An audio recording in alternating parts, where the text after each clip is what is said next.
When people think of karate, they often imagine light sparring, point fighting, or elaborate forms performed in silence.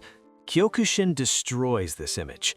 Founded by the legendary Mas Oyama, Kyokushin was created with a single, brutal question in mind. What happens when you hit a human being with full force and they hit you back? The answer created a style that is widely considered the most physically demanding and dangerous form of stand-up traditional martial arts in the world. It is not a game of tag, it is a test of survival. The most terrifying aspect of Kyokushin is the absence of protection.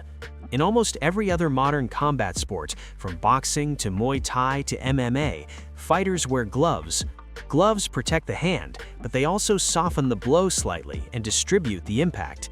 In Kyokushin, there are no gloves. When a fighter punches the chest or the ribs, it is bare knuckles colliding with bone and muscle. This changes the physics of the fight. A bare knuckle strike to the solar plexus or floating ribs focuses all the kinetic energy into a tiny surface area, capable of cracking ribs and rupturing organs with a single blow. This reality forces Kyokushin fighters to condition their hands until they are like hammers, turning their bodies into living weapons.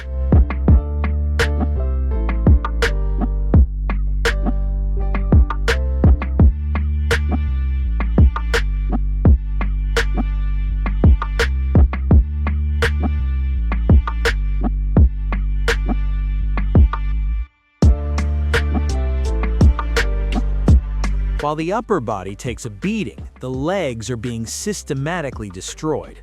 Kyokushin is the style that popularized the devastating low kick, Gedan Mawashi Geri. Because the fighters stand so close, the legs are always within range. Kyokushin fighters condition their shins by rolling glass bottles on them or kicking baseball bats, creating microfractures that heal into bone dense enough to break wood. When this iron shin strikes the thigh muscle repeatedly, it causes the muscle to shut down. It is not uncommon to see tough fighters collapse, not because they were knocked out, but because their legs simply stopped working. It is a crippling technique that leaves opponents unable to walk for days. The ban on face punches creates a false sense of security for the head, which is exactly why Kyokushin head kicks are so dangerous. Because fighters are focused on protecting their ribs and legs, their hands often drop low.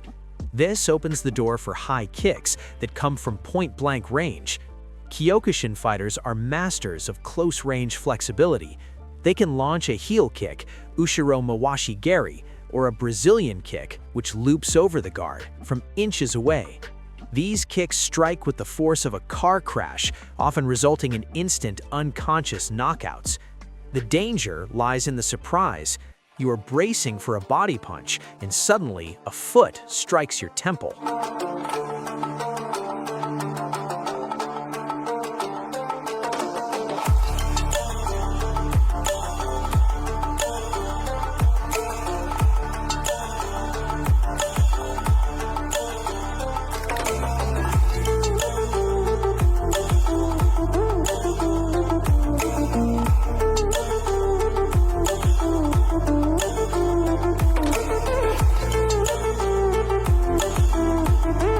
Ultimately, what makes Kyokushin dangerous is not just the technique, but the mindset.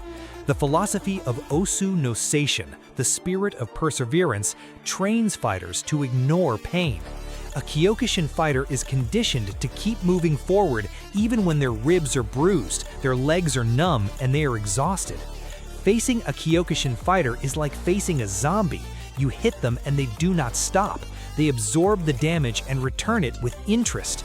This mental hardening makes them terrifying in a self-defense situation because the shock of getting hit does not freeze them, it only wakes them up. The human body in its natural state is not designed for the demands of Kyokushin combat. The bones are too fragile, the muscles too soft, the pain tolerance too low. The Kyokushin training process is designed to transform this natural body into a weapon capable of both delivering and receiving tremendous punishment. This transformation is neither quick nor pleasant. It is a years-long process of systematic hardening that pushes the body beyond what most people believe possible.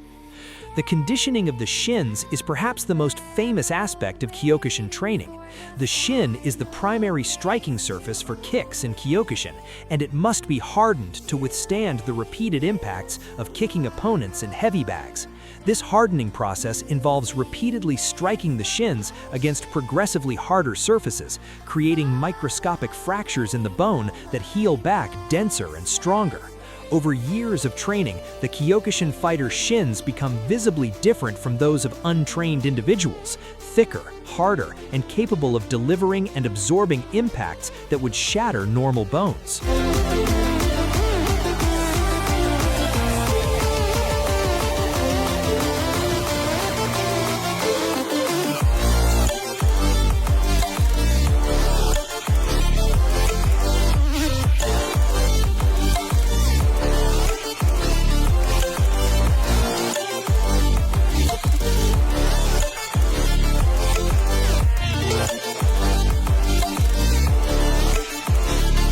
Kyokushin karate is not an Olympic sport, mainly because of how the Olympics are organized and how karate itself is structured worldwide.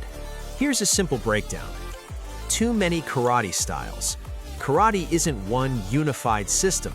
Styles like Kyokushin karate, Shotokan karate, Goju Ryu, and others all have different rules. The Olympics prefer one standardized format, so they chose a version based on point scoring, not full contact. Olympic karate already exists, but different. Karate did appear in the 2020 Olympics organized by the World Karate Federation, but this version focuses on controlled techniques and points, not knockouts. Kyokushin is full contact, too intense for the Olympics. Masatatsu Oyama created Kyokushin to be very realistic and tough.